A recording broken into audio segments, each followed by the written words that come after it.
Broadcast is now starting. All attendees are in listen-only mode. Hello, very good afternoon, everyone. This is Rahul Bagadia from P Manifold. I welcome all of you for this seventh webinar under India Charging Ahead. This webinar series hosted by P Manifold has been bringing very concurrent and topics which India needs to find answers to while we are sharing some suggestions and some solutions. I think our focus in such a series and bringing industry experts is to raise right questions so that as industry is geared up to find solutions to those questions. So I'm very delighted to have such two industry experts today with me, Mr. Nitin Gupta, co-founder and CEO at Hero. They are one of the possibly the very singlest ones in India doing lithium-ion battery recycling with an operating plant. And my other panelist is Mr. Anmol Jaggi. Anmol is co-founder and CEO at Blue Smart Mobility, running some 170 plus electric cabs in cities. So these experts together with me will try, I would say, use the word because reuse and recycling is a very, very emerging and very niche area to really present a relevant global view and then focusing on India contextualization. So lithium ion battery reuse and recycling, creating secondary market for batteries in India. Let's understand very quickly what do we mean by creating a secondary market. See, the electric vehicles today, they are 25 to 50% costlier over ICs. So this statistics remains true in two-wheelers, three-wheelers, four-wheelers. Buses, I think, are still little higher costlier. 40 to 60% value of the EVs is actually locked in its lithium-ion battery pack. So whatever is the costlier part that is coming compared to the ICs is actually coming from the cost of the batteries. And this new technology apprehension amongst the bankers and the industry, especially driven from battery performance, is reducing the resale value of the electric vehicles. So today when you get an electric vehicle, they give you a warranty, but there is no kind of committed resale value that a financier accounts for it in creating the loan product to you, because the performance of the battery in Indian context and broadly is not really well understood. So this is creating uncertainty in the resale value of the electric vehicles and its financing cost. And that's also limiting the number of players who are available and who are doing electric vehicle financing. And this remains true for commercial fleet financing. So my colleague panelist Anmol will talk more about this topic, but it is also very true also for individual consumer who is going to a dealer and purchasing vehicle. So what is the focus of this webinar? This webinar, we are actually trying to learn around what is the price when this battery after automotive use becomes available for second life of this, and second, post the second life use of it, when it finally goes into the recycling, what is its value? So this value, which is derived from the reusing of this battery and finally into the recycling, is what, when guaranteed and can be certain, will create a right financing instrument. This in turn will help us lower the financing cost of the EVs and improve uptake of the EVs. So I think like that we believe is the far impact of really starting with a right reuse and recycling in India. My fellow panelist Nitin will help us understand around this process of reuse and recycling and how the price discovery exists in India market and how it can be improved going forward. So the questions, as I said, under this series, India Charging Ahead, as P Manifold, we try to raise questions which we think are very important for India, for industry, for us to ponder through, to dive into details, build answers, and really help the industry to drive forward from there. So here through this webinar, we are asking these questions. First, why India should worry about reuse and recycling of lithium-ion batteries. A part of it I tried to answer that this can help us bring certainty into the resale value of the batteries and of the electric vehicles and hence improve the uptake. Second, how to ensure 100% LIBs from different sources, including electric vehicles, comes for recycling and reuse. This is very important step because globally, almost like less than 20% of the electronic waste actually gets collected and recycled. So this is the global statistics. Indian statistics, I think, is fairly lower than that. So it is very important that how do we develop a right mechanism that we collect almost 100% of the batteries for reuse and recycling. Third, once we have collected those batteries, then what are the technology options for efficient and viable reuse and also recycling? So this is very niche area. Nitin will talk more about it. And finally, once we have said this thing, how do we encourage through right government policies, right investment ecosystem, so that we actually really set up more of such recycling plants, reuse facilities, and really through all these measures, make India a global hub for lithium reuse and recycling. So these are the broad questions and framework that we'll be following in this webinar.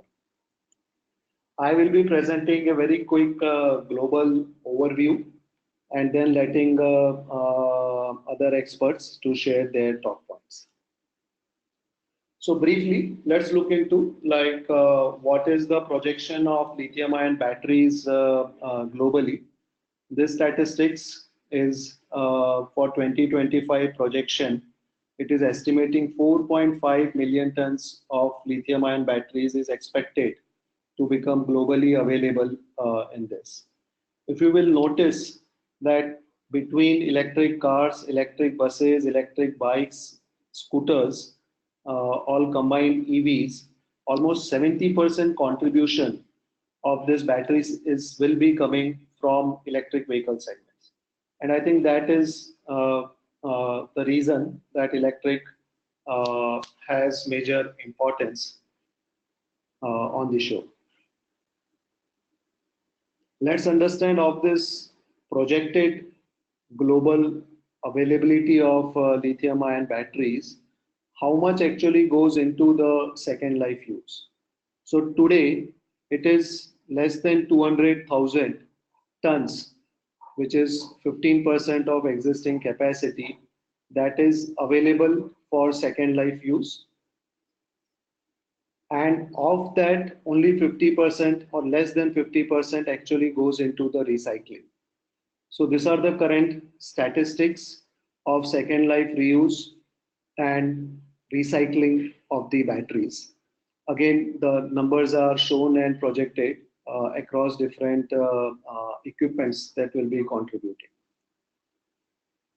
Then globally, I think it is well-known fact, China, which has the highest lithium capacities and leading in electric vehicles, they are generating highest lithium-ion battery waste for second life use. So this is where China, followed by Europe and US, they are leaders in current consumption and second life battery availability markets. In terms of availability for recycling, here again China is leading for recycling availability.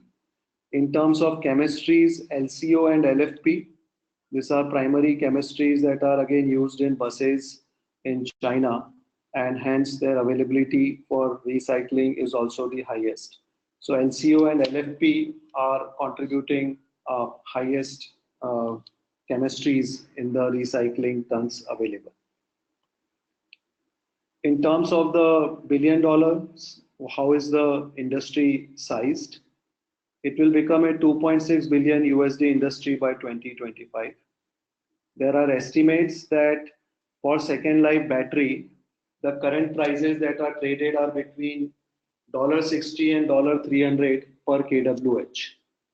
I think Nitin will be able to talk and share more relevant data also from Indian perspective.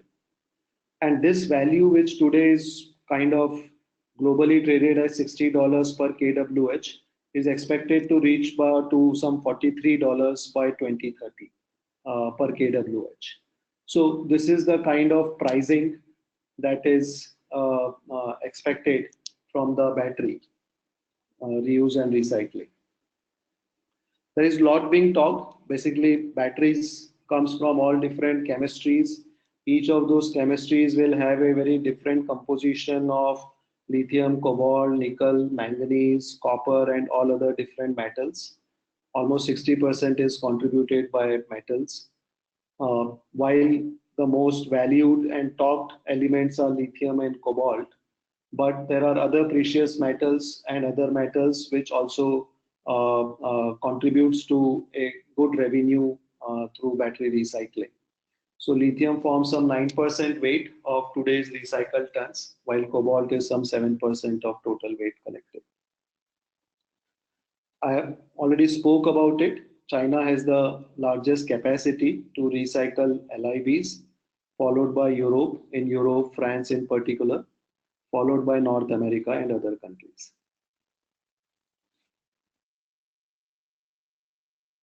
And like what's the policy landscape in LIB recycling in India, in globally? I think the industry being so niche, I think there are still very limited and I would say emerging policy landscape. Most of the countries are actually trying to accommodate LIB waste as a specialized case under their e-waste policies. Some countries, especially in Europe, have come out with separate battery directives in addition to their e-waste policies. Most of them have extended producer responsibility policy and regulation existing. The extent of compliance of it is still kind of getting built up. Very few of them have actually set up very clear targets specifically for LIB battery collection, amongst which European and Japan has given some 45% and 30% targets.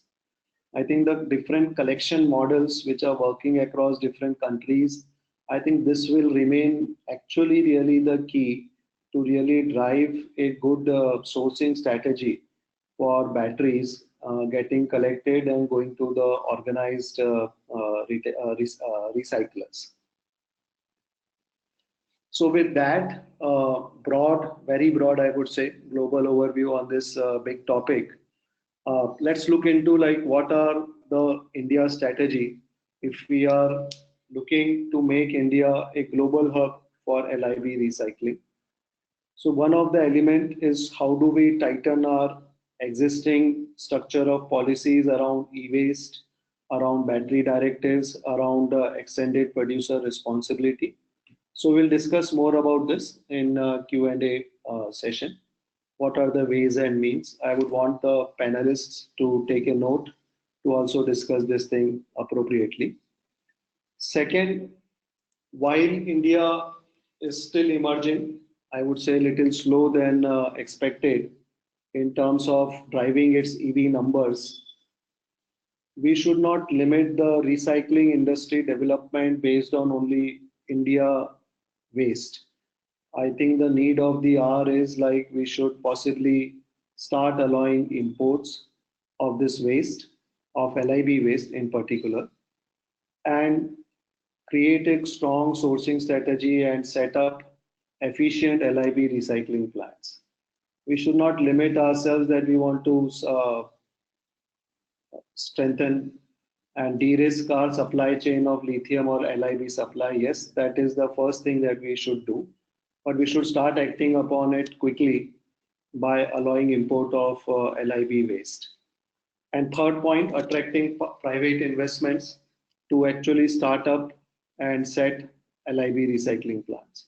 So I think these three things put together, rightly supported by a right policy ecosystem from government side, I think it can help create a market for LIB recycling and reuse in India. So with that, I now briefly I have made introduction of my two fellow speakers, Nitin Gupta, co-founder CEO at Tiro, and Anmol Jaggi, co-founder Blue Smart.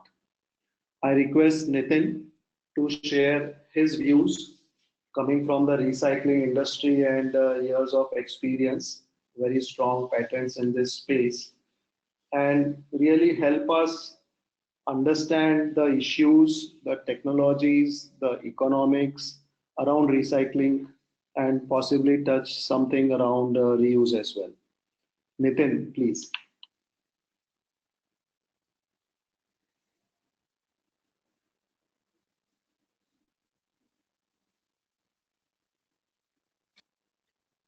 Hello, Nitin. Yeah. Just one second. Thanks, Rahul. Really appreciate the introduction, and good afternoon to all the listeners. Thank you for joining this webinar and giving me an opportunity to sort of present my views on how I see this industry panning out and what are the areas of focus that we should be looking at right now.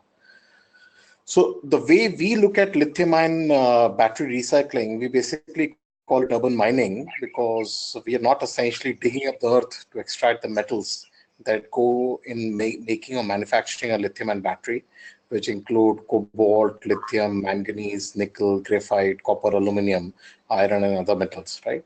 So that's the reason we call it urban mining. And Atero has been a leader in electronic waste recycling for the last 10 odd years and has ventured into lithium-ion recycling over the last 3 years. So I'll sort of go through the presentation.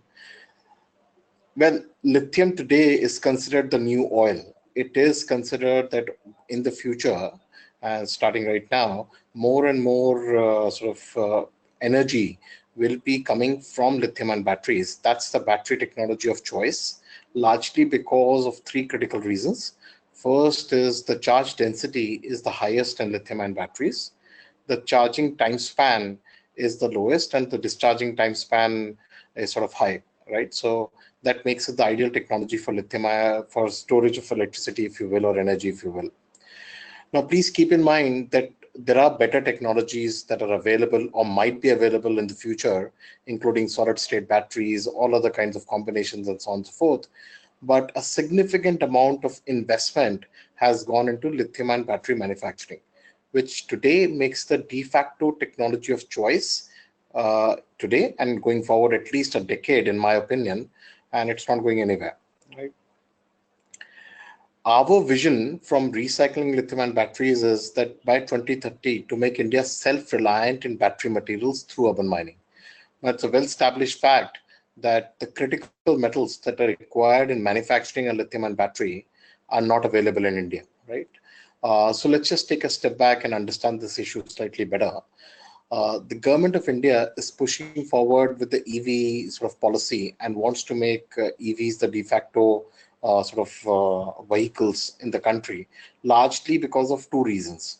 First is EVs are less polluting, and so from a pure environmental standpoint, it's better to have EVs than ICE engines running on the road.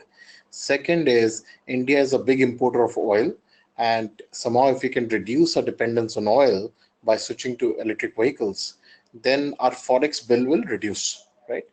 Having said that, for a reduction in the forex bill, which is a second agenda of the government of India, it is extremely critical that most of the parts or components of an EV are manufactured within the country, right? Now, like Rahul mentioned, and again, it's a well-established fact, almost 50% of the cost of a vehicle is the cost of a battery, right? In India today, the scenario is that there are many players who make battery packs, basically import cells from either China or Korea or Japan. and sort of put a thermal management system on top of it and a battery management system on top of it to ensure performance in the local conditions. And they sell these packs in the Indian market, right? Now, out of the 50% cost of a battery pack, almost 30 to 40% cost is the cost of the cell. So just to ensure that we are basically able to reduce our import bill, which is a second agenda item for the government of India, the government of India is pushing very heavily for companies to start manufacturing lithium-ion cells in the country. And they've already announced a few policy decisions around that and are basically saying we should set up a minimum 50 gigahertz capacity, gigawatt capacity very, very soon, right? Having said that, even for these cells, almost 30% of the value is contained in the metals that are there, right? So how do you manufacture these cells when India does not have any cobalt or lithium available domestically? So you still need to import lithium, you still need to import cobalt, and that's not a really good situation to be in, both from a financial perspective as well as from a geopolitical perspective, which I'll cover later on in my presentation. That is where we come into the picture, and what we envisage is an India where by recycling or by urban mining, all the metals that are needed for cell production in this country are generated within this country, right? Whether it is through imported scrap batteries that we bring in and recycle or through domestic generation. That's what I mean by saying Vision 2030 to make India self-reliant in battery materials through urban mining. This part of the slide has already been covered by Rahul, but I'll just sort of quickly go through what I'm trying to show you here. Essentially, if you look at it, let's say using 2016 as the benchmark year, roughly $1 trillion of market is being driven by lithium and batteries, right?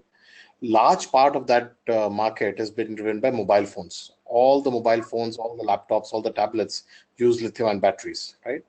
And a small percentages by electric vehicles, which is increasing at a much rapid pace, depending on which country you speak to, right?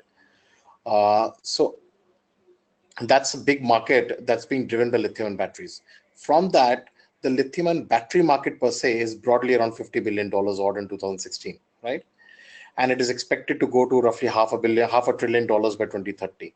And from that, you can derive the recycling market, not the reuse market, but the recycling market when it becomes completely end of life.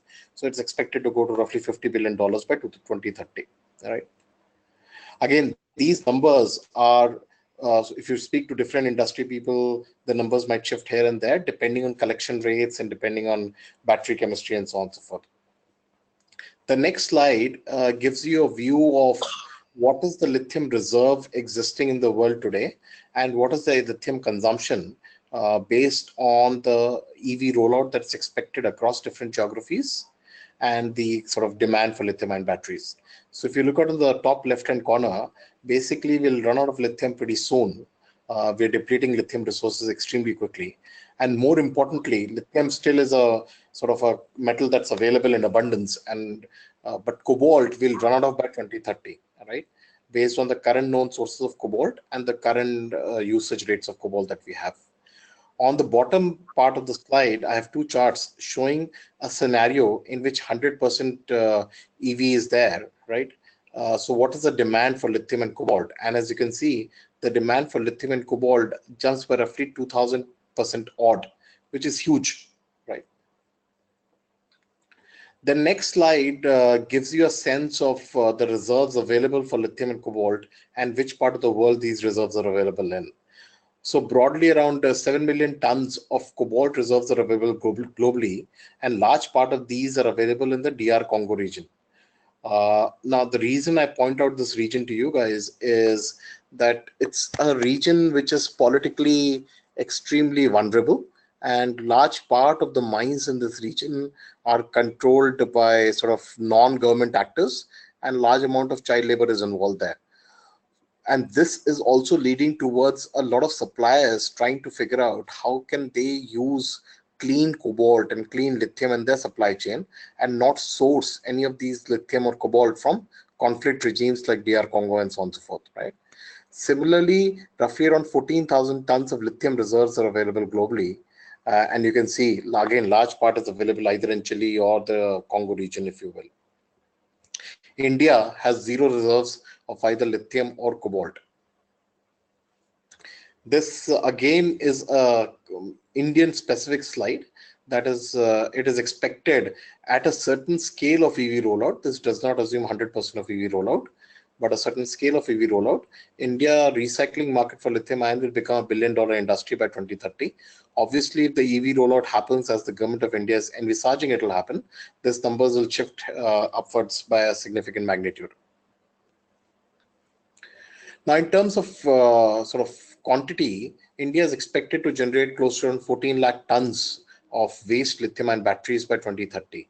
And just to give you some rule of thumb, sort of 1 lakh tons of lithium-ion batteries is equivalent to 23 gigawatt of energy, right? So that will give you some sense of where we stand, right?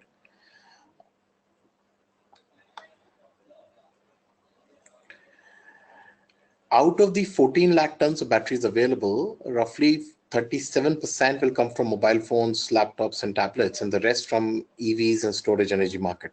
Right.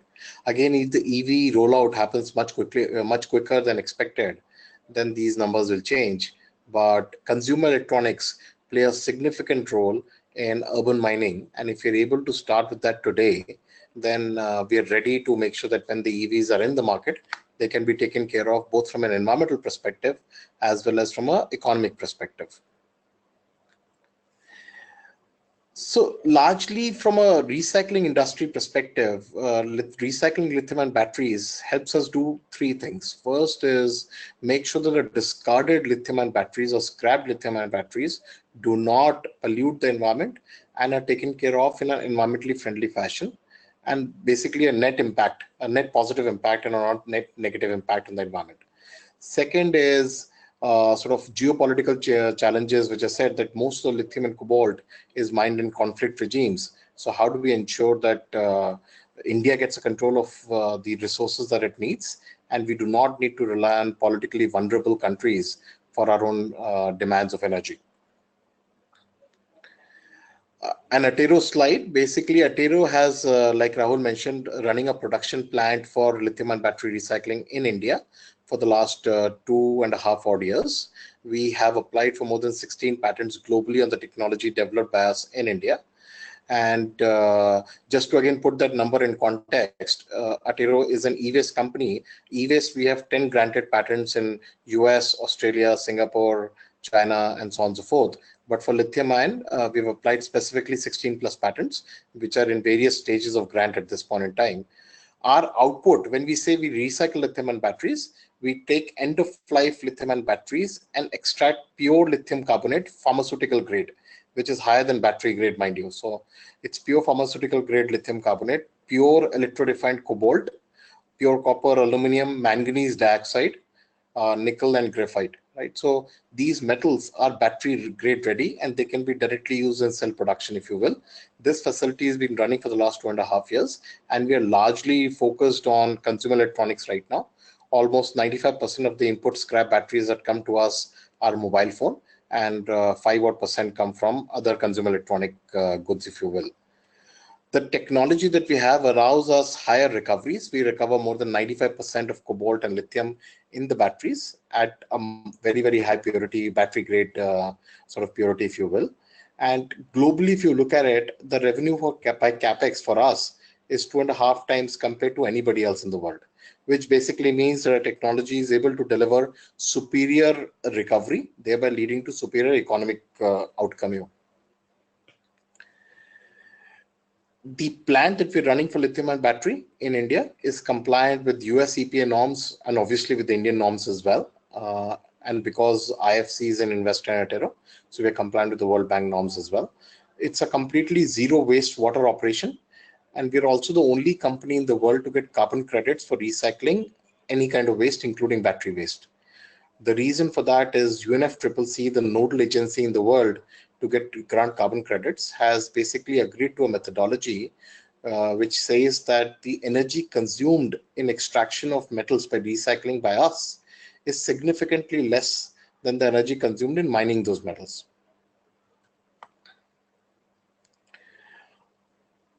This is a very basic slide which shows the different kinds of battery scrap comes in on the left hand side, including consumer electronics, electric vehicles, storage batteries. They go through a metal extraction process, and then pure lithium, cobalt, aluminum, copper are extracted and sold.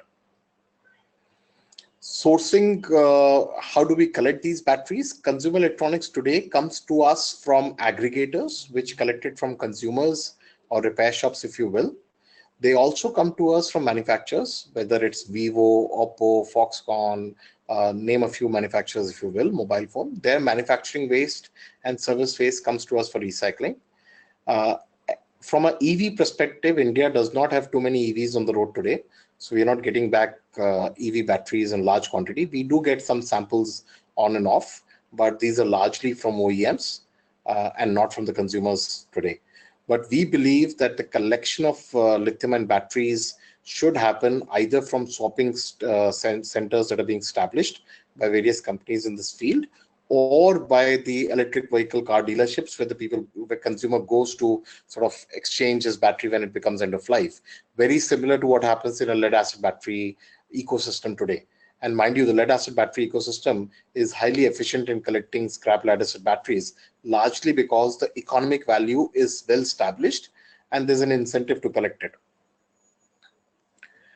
From a pure process perspective, so various stages of process are involved, but essentially sort of we use a first step is a punching process step where sorry, take a step back. The first step is to take the cell from the battery. So whether it's a mobile phone or a laptop, if you open up the laptop battery pack, you'll see 8 or 10 cylindrical cells. If you look at a mobile phone, it can be a sort of a rectangular cell, if you will. And if you open up a EV battery pack, you'll see either a pouch cell or different shapes and sizes of cells in there, right?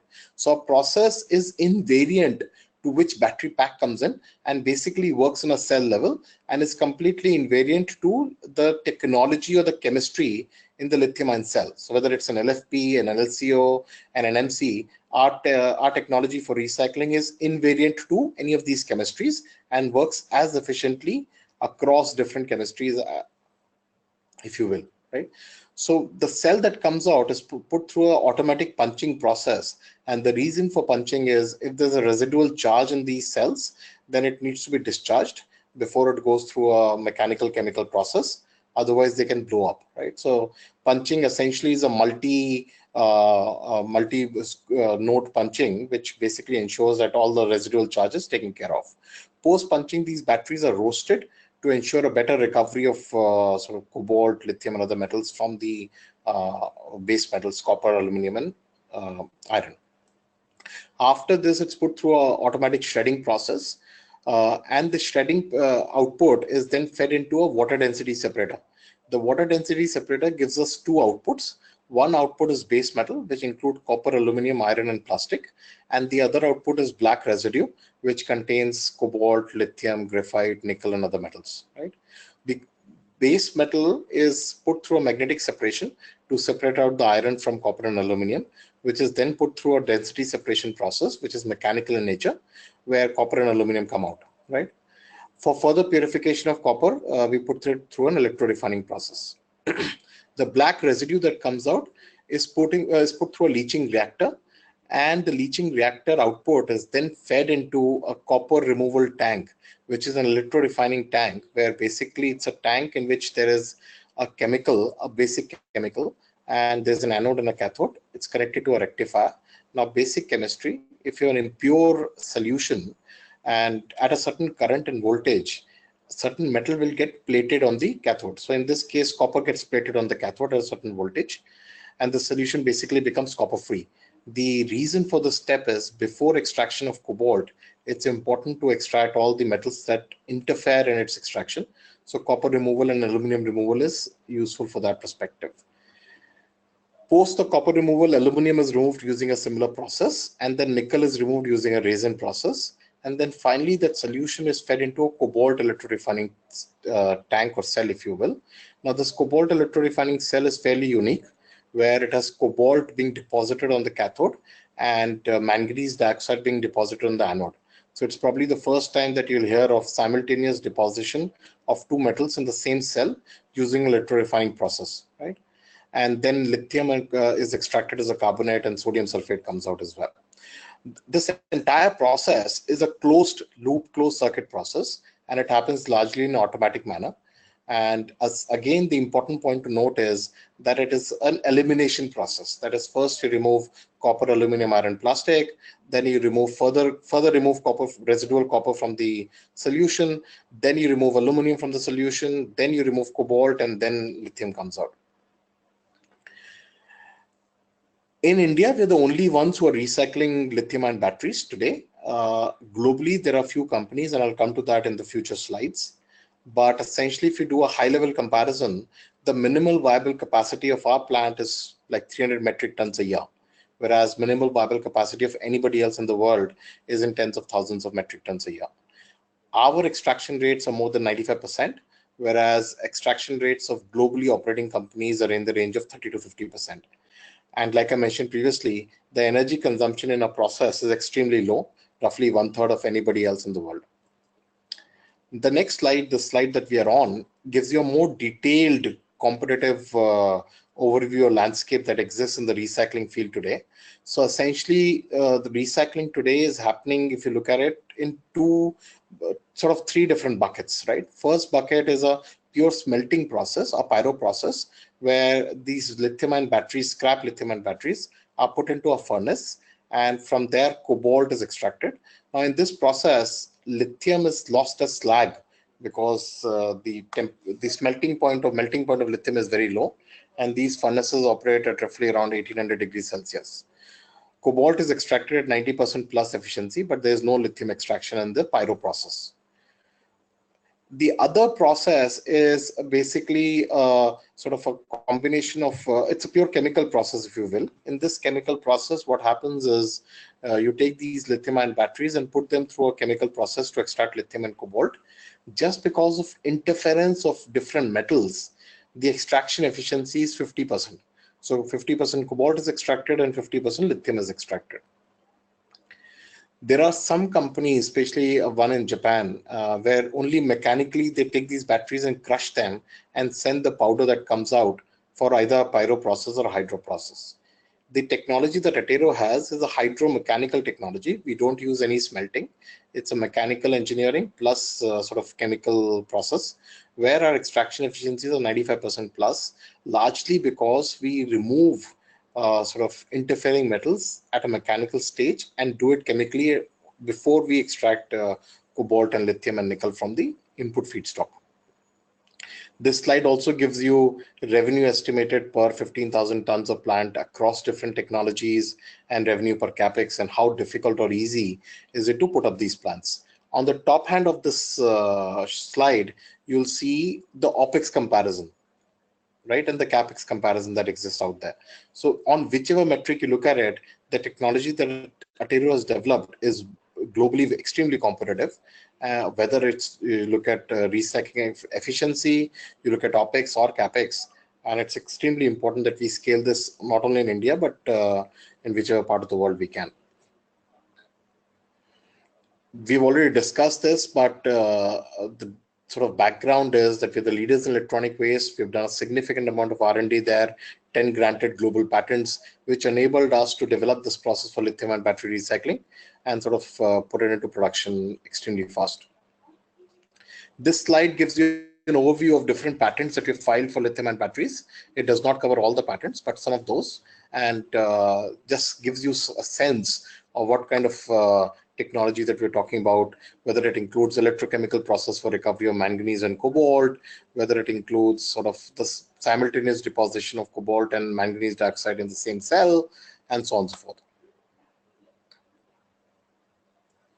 Again, the same sort of message, multiple experiments done on trying to figure out the right technology for recycling lithium-ion batteries, and sort of the experience of handling electronic waste and recycling electronic waste was very, very helpful in getting this done.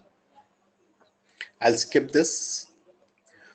The next slide basically shows you for a 5,000 ton lithium-ion battery recycling plant basically requires 250,000 square feet of area, and sort of water requirement is 12,000 liters per day, and power requirement is 44,000 units per day. This water requirement is only one time because the water is recirculated and there's no water consumption after that.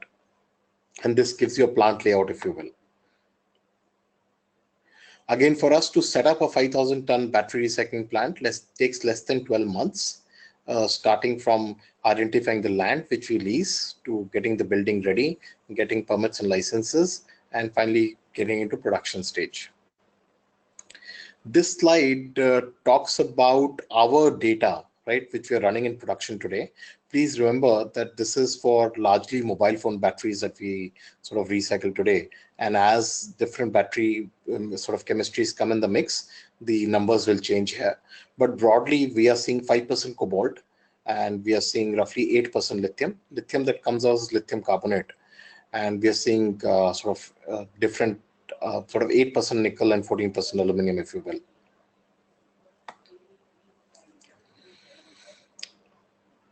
General slide which talks about globally which government has announced plans for electrification of vehicles. So India has already announced that they're very aggressive in the targets that by 2030 they want to sort of have only EVs on the road. Currently, what we are seeing is a big shift happening in three-wheelers, and largely going forward, after the three-wheeler market, shift will happen in the two-wheeler market, then in the cab aggregator market, and then consumer sort of vehicles, if you will. Right? China has already announced its intention to phase out sort of sale of diesel and other vehicles, and different countries have basically said that EV is the way to go. The next slide talks about the fact that what are the automobile OEMs doing. So whether you talk about Volkswagen, you talk about GM, Ford, all of these OEMs have announced plans to either phase out IC engines or making significant investments and coming out with models for EVs. Volkswagen, in fact, a very, very important side fact, took out a tender for buying 50 billion euros worth of cobalt over the next 10 years, and no cobalt miner sort of participated in that. That gives you sort of a sense that every cobalt miner out there is expecting the prices to rise, and nobody wants to lock in the price today for the next 10 years, even though the tender value is 50 billion euros, and not a small amount by any stretch of imagination. Similarly, Ford has announced plans to invest $4.5 billion and introduce 13 new electric vehicles in the next 5 years. And GM has also sort of said that it's working towards all electric zero emission future.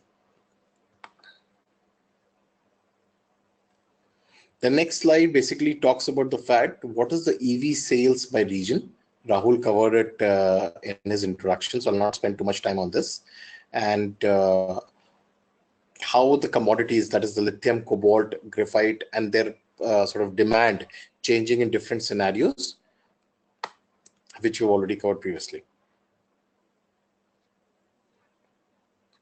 So based on the current plans that are announced by OEMs of different automobile industry, the lithium market is expected to grow 15% per year until 2025, resulting in a huge demand for both lithium and cobalt. Cobalt, we've already seen the supply crunch is out there, and given the current known resources of cobalt and the current sort of usage rates, we'll run out of cobalt by 2030.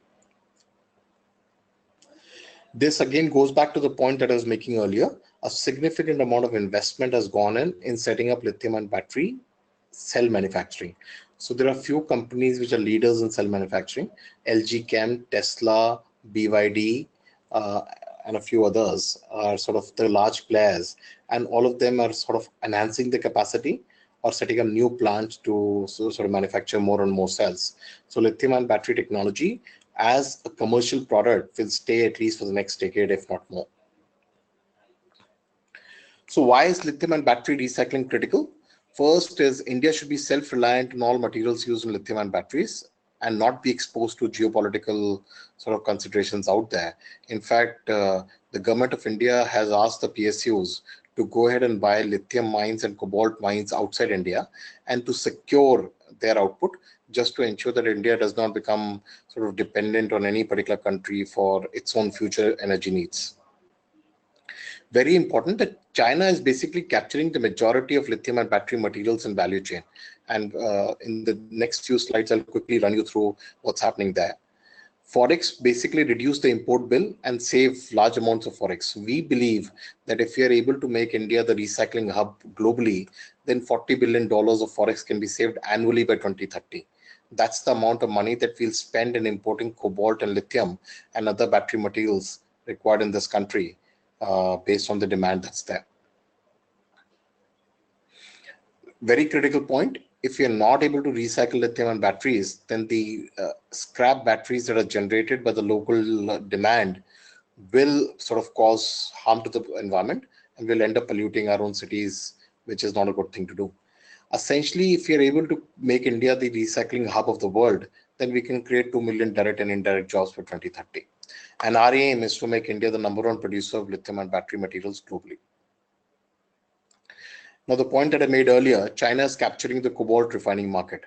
So cobalt has already been identified as a critical metal by both EU and US, and China is basically the largest refiner of cobalt.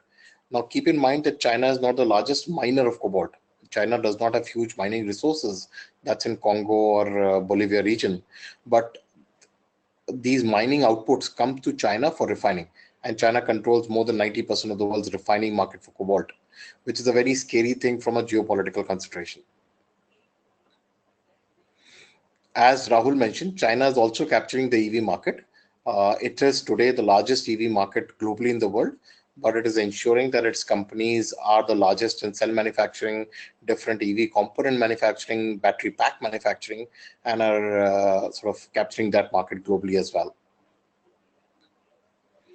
This slide gives you a sense of the cobalt content. So if you look at a smartphone, roughly 5 to 10 grams of a smartphone is cobalt, right? 5 to 10 grams cobalt is contained per smartphone. Whereas if you compare that to a laptop, it's roughly 3 to 6 times. So 30 grams of cobalt is contained in a laptop. Whereas in an EV, it's 1,000 times. So 5,000 to 10,000 grams of cobalt is contained in an EV battery. On the top part of the slide gives you different kind of chemistries that are available right now: LFP, LMO, NMC, LCO, NCA, and the respective sort of energy densities and cycles that are available and their applications. So if you look at this, LFP is the lowest category of battery chemistry out there, with the lowest charge sort of specific energy available and the lowest cycles available, right? And it's slowly being sort of phased out by different manufacturers. Even in China, the government has stopped giving any subsidy to LFP batteries, and they're saying LFP batteries are no good. So we have to move towards higher grade batteries, if you will. Now the battery value chain. If you look at from a 100% perspective, the cell basically controls 39 to 50% of the battery value, and the pack on top of it is roughly around 25 to 40%, and materials are 20%. So that gives you a sense of where the value lies and what can be recovered at end of life. At this point, it's important to also realize that when batteries become completely end of life, depending on which kind of battery there is, it can easily fetch between $300 per ton to $3,000 per ton. Okay, so that's the value that can be derived by recycling these batteries when they're completely end of life. This is not the reuse value, it's a complete recycling value. Again, although China is the world has large amounts of cobalt reserves, it still imports large amount of cobalt ore for refining because it is the #1 refiner of cobalt in the world. Goes back to the point that India needs to figure out a policy for importing of used lithium and batteries for recycling, so that we can sort of compete globally and make sure that India is the #1 player in cobalt. Useful data to have, which basically shows you different country and where is production of cobalt ore and concentrate by mining happening over the last 4 odd years. Again, if you look at it, DRC is the highest cobalt generating region from mining perspective. This is not refining, this is just mining. And Russia and Australia come after that. Now, this slide basically tells you that typically in a cobalt mine, it's basically copper and nickel that are the primary metals, and cobalt is a secondary metal out there. So today, from an operating perspective, and these are different mines that are operating out there, and by 2030, new mines are coming up into this framework. I'll How skip much this. time you will need? Another few minutes. This last this slide shows you if you were to compare Atero's technology to a mining ecosystem, then Atero's urban mine is the lowest cost first quartile lithium and cobalt asset. Our OPEX for extraction of lithium and cobalt is 50% compared to any mine that exists out there. Again, Excel version of the market size that's available. I'll skip this. It's good for background reading. Atero is funded by various investors, and we have won many awards in recycling, and we believe that we are ready for lithium and battery recycling. Thank you. Rahul, over to you. Yes, thank you very much, Nitin. I think I have known some parts of it, but I myself learned a lot during this presentation. So thank you very much. I think two things which stand on top. One, you said like irrespective of cell chemistries, the methodology developed for recycling applies and across different business metrics. It is high efficient than existing global technologies. And since it's all developed in India, so definitely kudos to all Atero team, Nitin.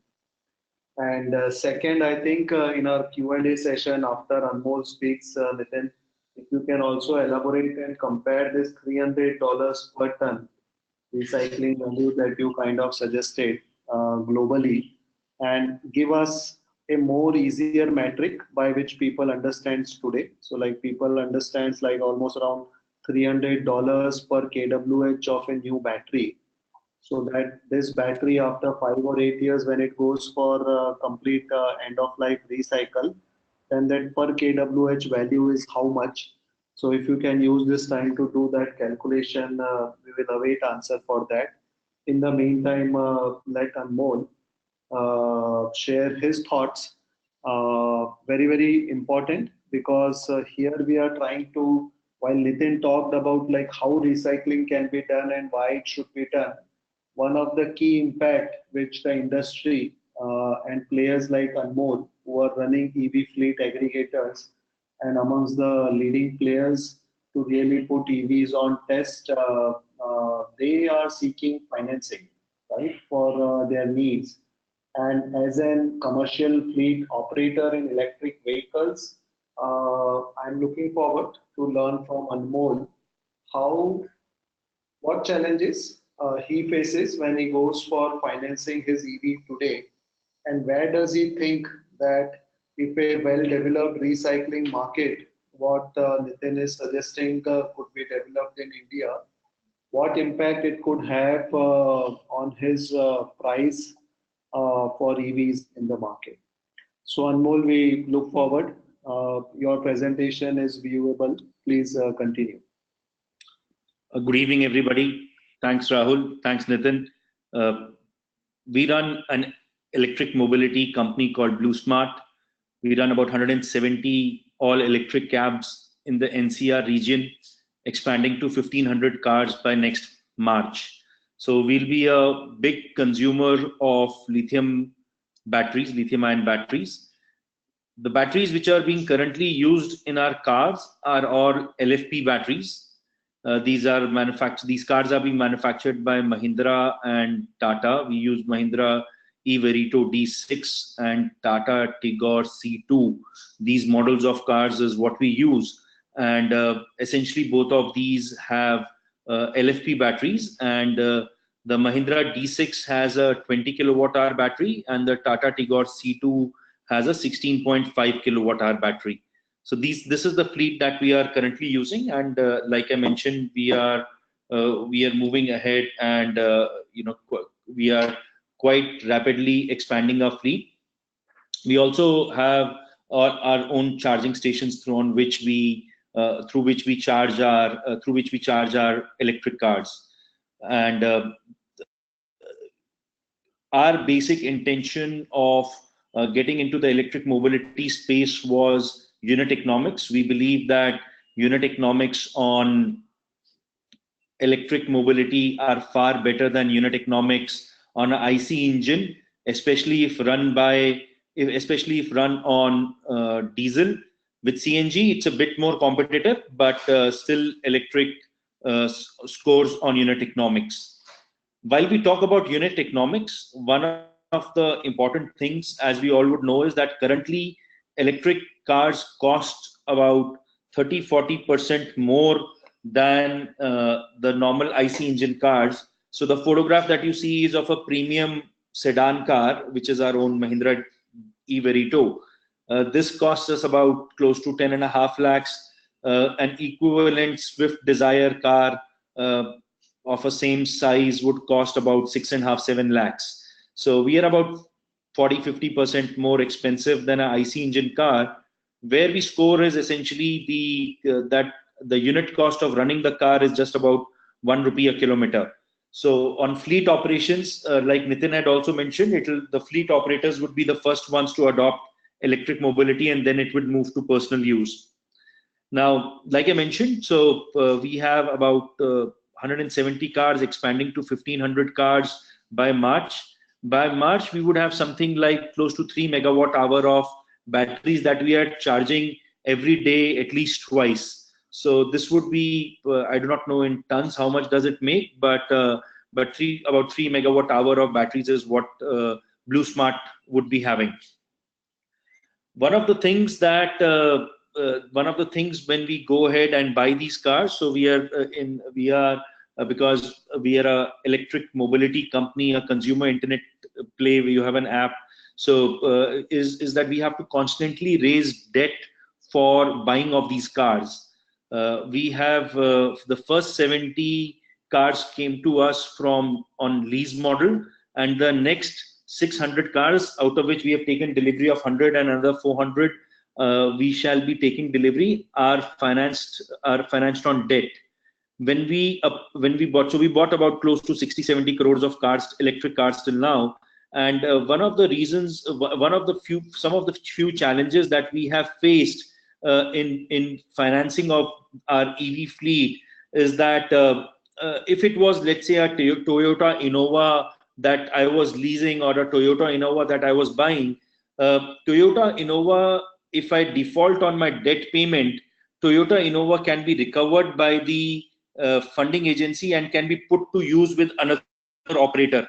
Whereas the case with electric cars is not that. The case with electric cars is that there are very few operators, and the bank or the leasing agency is circumspect to say that if there is a default on the payment, then where would these cars go? What would be the resale price of these cars? And will they be able to recover their debt component or not? So from a pure security perspective that the bank is looking, they feel that the electric cars in a resale market would fetch high prices. And this is one of the very large impediment to the financing that we see. So that's where we see that generally, if I would take, let's say, an IC engine car, a Swift, Toyota Innova, something on a lease, my lock-in period would be just about 6 months. But for us, the lock-in periods are as high as the life of the vehicle, which is about 60 months. So that is one issue. The other issue is that because the financiers want the operator to run these cars for the lifetime, we have to give very long-term guarantees. High level of securities need to be submitted, and the prime reason for all of that is because the lender believes that if there's a default, who would run these cars and where would these cars go? The other problem that we have is that we have to explain to a lot of our debt financiers about their perceived notion that an electric car is absolutely high capex. needs a lot of charging time, and there is a lack of charging infra. So these are other notions that we have to explain to our financiers. And but high capex is true, because like I mentioned, our cars is about 10.5 lakh versus 6.57 lakhs that a Swift would have. But we recover more, but we recover very fast because of the per kilometer cost being very low on electric cars. In terms of charging infra, at least in the NCR area where we are operating our cars, we have not had a downtime because our cars were not charged. So there is, we have also set up some bit of charging infra, and some bit of charging infra is being set up by many other companies. So from a charging infra perspective, I think we have not faced too much of an issue. I think a lot of people are setting up charging infra, so we are good on the charging infra bit of piece. But the bankers and the financiers still feel that there is lack of charging infra in the market. And from a charge time perspective, the financiers feel that because our cars for every 150 kilometers need a 90-minute break to get charged, they feel that our deployment time on the road will be lower, and hence in comparison to an IC engine car, our revenue per day will be lower. But I would like to mention that generally no driver drives a car like straight 12 hours. Every driver needs a break, every driver takes some rest, and if there is sufficient charging infra, which is more or less the case for the current fleet that we have, we see that it's a very comfortable zone where the driver is taking a rest and the car is being charged. So we are not seeing any downtime or any extended time being wasted because of the car being put on charge. So that is these are all perceived notions about lack of charging infra and high charging times. I think the current car does about 90 minutes for a 150 kilometer range. In NCR, National Capital Region, Delhi, a car drives, a taxi, if driven for 12 hours, doesn't drive beyond 210 kilometers. So if my car is fully charged in the morning, maybe lunchtime, if the driver is having a break for an hour or a half an hour, the car can get a top-up charge and easily run 210 kilometers for the day. The other issue is, of course, which concerns the recycling of the batteries, which is that we today are not able to know. For example, there is a big buyback value for second-hand Swift cars, second-hand Toyota Innovas. All of these have a buyback values, which is, and today it's like an index. You know the number of kilometers run, you know the age of the vehicle, and you can roughly predict at what price this car will be sold in the second-hand market. But for electric vehicles, which is not there. Now, it is electric vehicle 50% comprises of the battery and 50% comprises of the body of the car. Body of the car, we still know the value, but for the cost of the battery, we do not know the value, and still, it's in a range from $300 to $3,000 a ton. So, we are not able to understand this, and neither are we able to convey to our financiers and debt providers of what will be the resale price of the battery. We all know that they will be valuable, but we do not know what is the value of that. So these are some of the challenges that we face in getting these cars financed. Having said that, government policies have been very supportive for us. So it's not that we have not received funding. Like we mentioned, we have 170 cars which are running, another 400 cars which are under manufacturing, and by March we'll be 1,500 cars. So definitely financing is happening, but these are some of the challenges that we took, that we face. And in terms of scale up, I think we are seeing that, you can see on the slide, first million EVs took 20 years and the third million took 8 months. So very soon you would see by 2021 a million cars being sold every month. So in terms of sales of cars, this is rapidly expanding, and I'm sure there would be an index, or there would be more credible sources of information from where we can know the resale price of the battery. Has about 20 kilowatt of battery, and which is not I would not say it's a small number, and multiply it by the number of electric cars that we are going to have, it's going to be a big number which is going to be there. So we also believe what Nikhil actually focused a lot on the end of life batteries. We believe that that electric post the cars being out of use or the batteries running their life, which is about 4 or 5 years in an electric car, they would have a second life. The concept of second life for batteries is very important because in 5 years these batteries would have degraded by 35-40%. And just like how Tesla does it, that Tesla has created a product called Tesla Powerwall, which is basically being produced from the used batteries of electric cars. And the degraded, so if there was a 100 kilowatt hour battery or a 20 kilowatt hour battery in a Mahindra E Verito, and it degraded to 14 kilowatt hour of output in 4 years, we can set up a home storage system for 14 kilowatt hour with that same battery. So all of these batteries, I think, from our cars will straight away not go into the recycle. They will all have a second life, and in that second life they would be supporting stationary storage.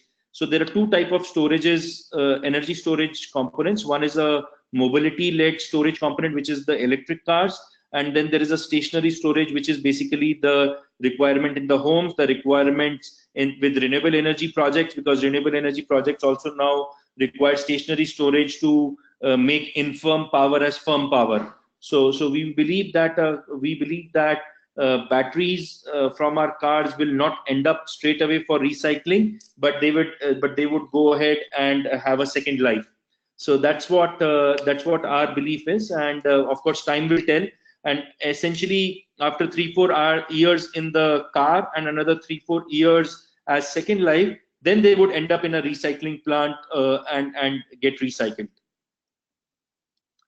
In terms of what support our policies that we require for the secondary market for lithium-ion batteries, I think is that one, we believe that for a second life perspective, at the end of the car life of the battery, people would want to know what is the capacity of this battery now, what is the degraded capacity of this battery now. So automotive and battery OEMs need to think about how do we diagnose the capabilities of these batteries after they have lived their life as a mobility storage, and how much more these batteries can live as a stationary storage. We need to have accurate diagnostic capabilities for that. Then of course the renewable energy system integrators should be kind of incentivized for using these second life batteries, because in renewable energy, these batteries are not performing a mission critical role. So these batteries can easily be deployed there, and also it can lower down the cost for the renewable energy system integrators. And from a utility perspective, we believe that there'll be a sufficient market for ancillary services where these batteries can also be deployed. So second life of batteries is a big enough market which is there, and we believe that the automobile guys should come up and have some good tools so that we can accurately determine the degradation of the batteries after they have lived their life as a mobile storage unit. And then renewable energy guys and the utilities should be incentivized to use these second life batteries.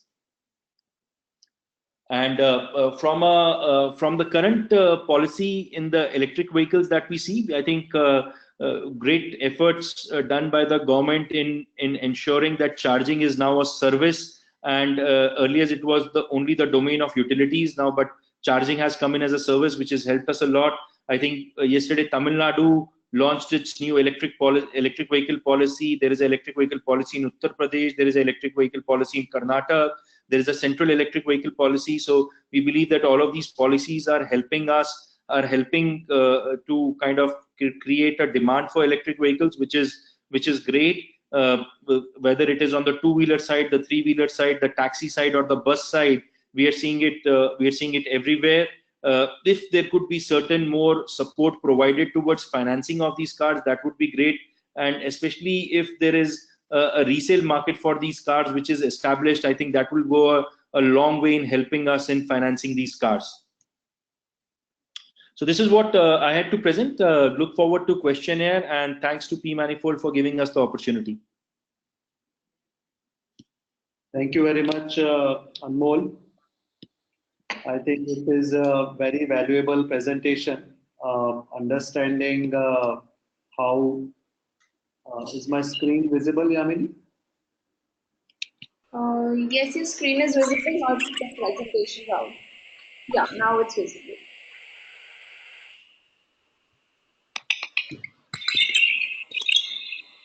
So thank you very much, Anmol. I think you had put up very well what are some of the challenges faced as a fleet operator, especially related around financing. I think the question that you raised, I think that becomes our joint question to Nitin.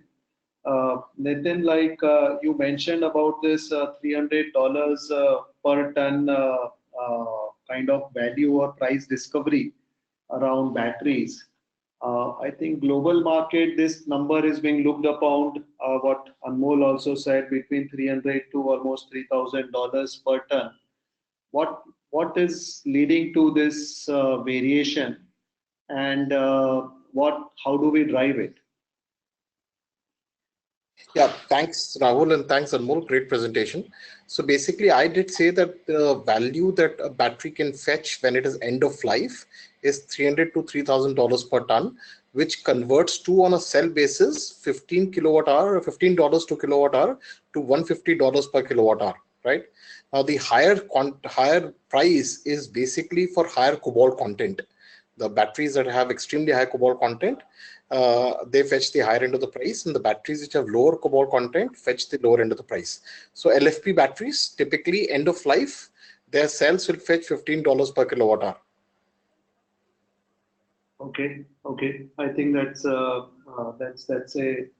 good suggestion. And how does, Nitin, you think like this can roll up to kind of attend to answers to some of the challenges which Anmol raised from the financing side, some of the challenges raised by the bankers in terms of currently asking for bigger lock-in period, almost life of the vehicle to 6 years. So any thoughts around that, like better discovering this price through recycling? How is it connecting to that problem of certainty in resale value of the EVs? So thanks, Rahul. Two things in my opinion. First is the end of life value of the battery should be factored in at the time of financing, right? Now the financing should factor in the reuse value as well as the end of life value. The end of life value, like I said, translates anywhere between $15 per kilowatt hour to $150 per kilowatt hour on the higher side. But for LFP batteries, let's say it's $15 per kilowatt hour. So that is a value that can be easily factored in. And let's say a company like ours can guarantee that value at the time of financing itself, right? When it becomes end of life, we'll pick it up at this price, right? From a reuse perspective, what is happening is I take Anmol's point that the auto OEM should look into it, and there is definitely a big market for it.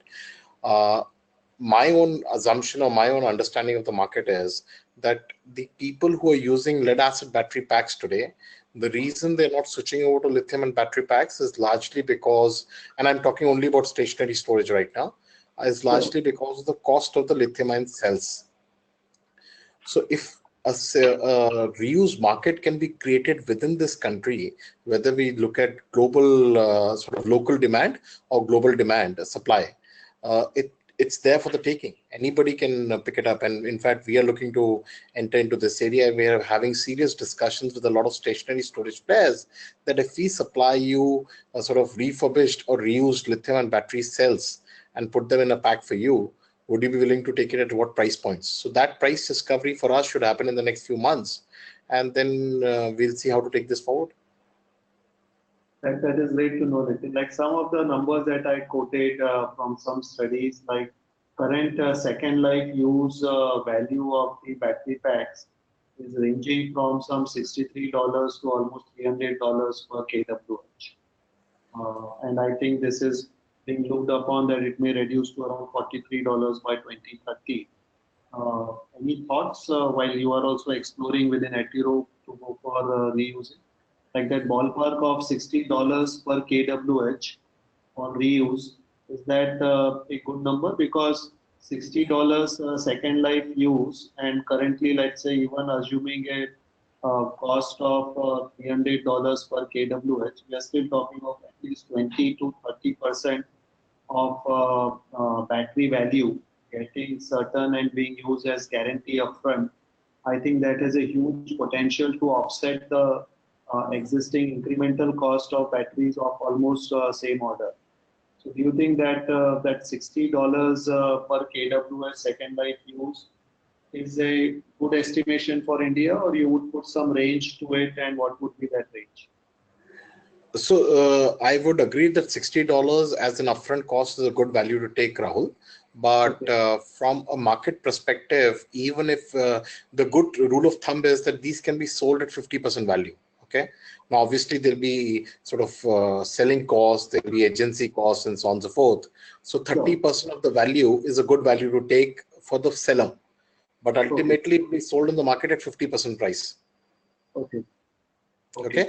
Also, please remember, when we talk about reuse need not only mean that you collect the mobility batteries and put them into stationary storage, but reuse can also mean that you take the mobility batteries, replace the cells. If you look at a mobility battery, not 100% of the cells can go bad. Replace the old bad cells with new cells and put that back in the mobility market. There is a company in the US which is already doing this for GM and Ford, right? And we're having deep discussions with them and how can we bring them to India. Great. Any statistics, just in terms roughly either from that company experience or your own, like for some kind of a reuse of this cell, like how many cells kind of becomes usable, like 30%, 60% can be reused? Almost 50% of the cells can be reused. In mobility application or? In mobility applications. Oh, okay. Okay. I think, do you think that this can also give some insights of better designing of the packs to keep these numbers higher? Because which cells are actually required to be reused and those things happening. I think there are some learnings after really diagnosing this end of second life of batteries and then actually connecting it to a better design element. See, the pack design, which includes the TMS and the BMS, can be sort of looked at more carefully. But I think we should not overcomplicate the problem. The pack designers will do their job irrespective of whatever cells they get. They need good cells. For them, each cell should perform at peak capacity, right? And then they will design the pack for thermal management and battery management systems, right? The job of a repurposer is to take these old cells, take the old packs, determine the capacity of each individual cell, and figure out which can be reused for mobility applications and which needs to go into stationary storage. Interesting, very nice. Anmol, maybe do you have any questions for Nitin, Anmol? All good from my side, thank you. Okay, great. So you got the answer for the question that you raised, Anmol. Nitin has answered. Right. Great. Nitin, I am showing this slide which we started talking about India strategy, and thank you for believing and also making it happen. I would say India stands strong in terms of the innovations that Atiro has done with the efficiencies. What are the policy changes in existing structure and system that you think can create a better ecosystem for LIB reuse recycling in India? So, and others. Thanks, Rahul. So essentially, from a policy perspective, there are a few things that we have sort of proposed to the government, specifically for recycling and reuse. And our proposal is that first allow imports in the country to ensure that the recycling, to ensure that India becomes the #1 generator of cobalt and lithium in the world. And also from a sort of a collection standpoint, lithium and battery should be included in the current e-waste EPR rules That we think is the simplest mechanism in which collection can happen.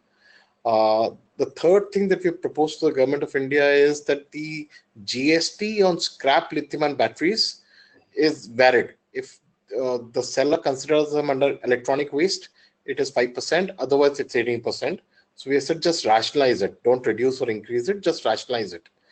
Then again, we have sort of recommended that, like US and EU, please sort of ensure that lithium, cobalt, and graphite are declared as critical metals by the government of India.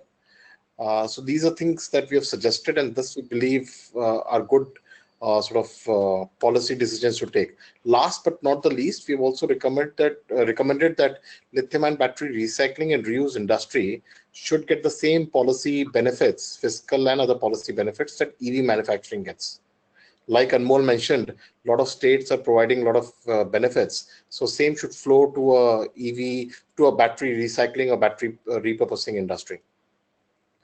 So what this would mean, just to for the audience also to understand better the existing EPR mechanism, then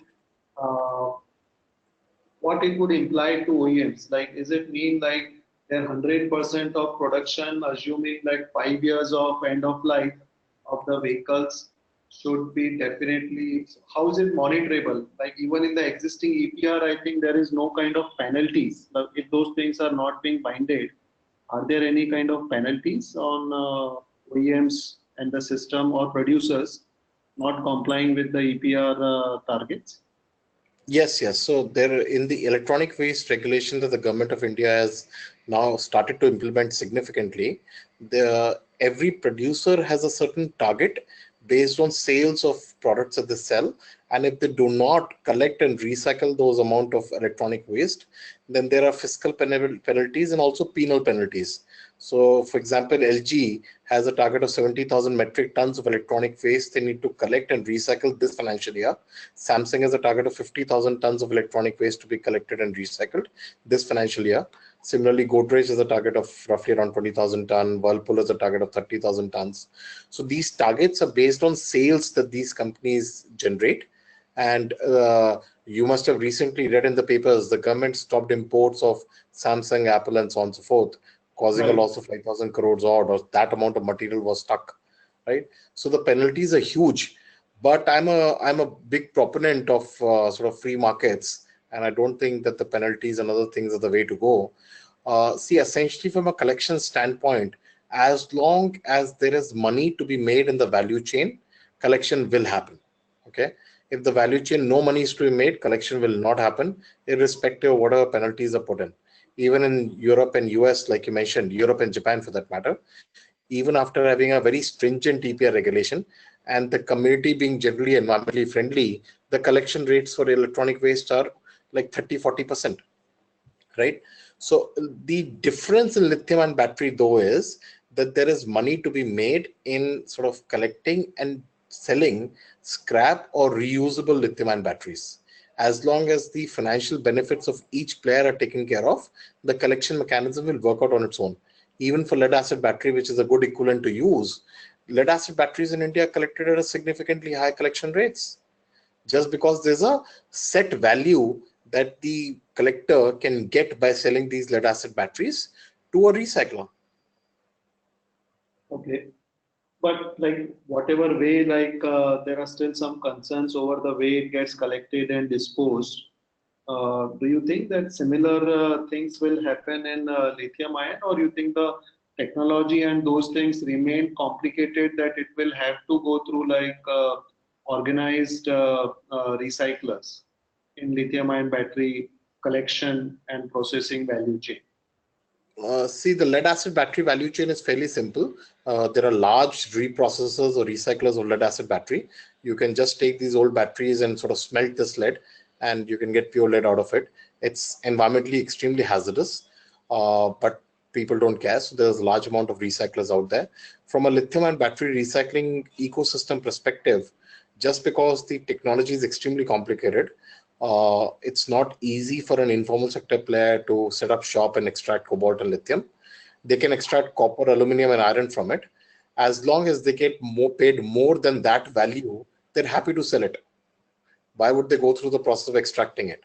So that's where the economics play a big role, and that's where our pricing plays a big role. If we can keep ensuring that we pay, like we're doing today, to the informal sector guys more money than they can make by extracting copper, aluminum, and iron, all the batteries can get collected and recycled in the formal sector. Okay, interesting. Very nice. So I think this is very, very helpful. Anmol, one question to you, because battery leasing is kind of a new model that is emerging. Do you envisage a situation or already in discussion with some of the financiers where battery, when you purchase your vehicle, battery is owned by someone else or it is leased separately just to reduce the capex cost of that battery to you? Or any innovations in the asset financing that you see because of strengthening of such recycling norms and giving a good resale value to the batteries? Sir, so we operate four-wheelers, and in four-wheelers, the OEMs do not allow for a battery swap or a structure like what you mentioned, where a battery is owned by somebody else. So currently, in the current scheme of things, it is not allowed. But in two-wheelers and three-wheelers, I think this is going to be largely the way batteries are financed. Okay, that is great. Any of you, maybe let me also make a quick announcement. This is to all the audience and definitely to my very good friend and experts, Nitin and Anmol. P-Manifold is doing one syndicate study on to making India a global hub for LIB reuse and recycling. We are inviting interest from the industry, the stakeholders I have mentioned, with whom we want to work very closely and make it really practical and make it happen by taking to the right agencies part. Definitely, Nitin at Hero is given a partner to this study. To the broader audience, my request would be like, if this is something that maps to your organization goals, do let us know, and we would be very keen to kind of work with your expertise and with your contribution involved into this particular study. So I think with that, we are at 5:30, 1 minute to that. Any last minute question or top points, Nitin and Anmol, which you want to share to the industry people? Like, as under India Charging Ahead, we are really known for really going deeper into the issues which matters for India. So either in terms of comments or questions or strengthening what we started the topic with, making India a hub for LIB reuse and recycling.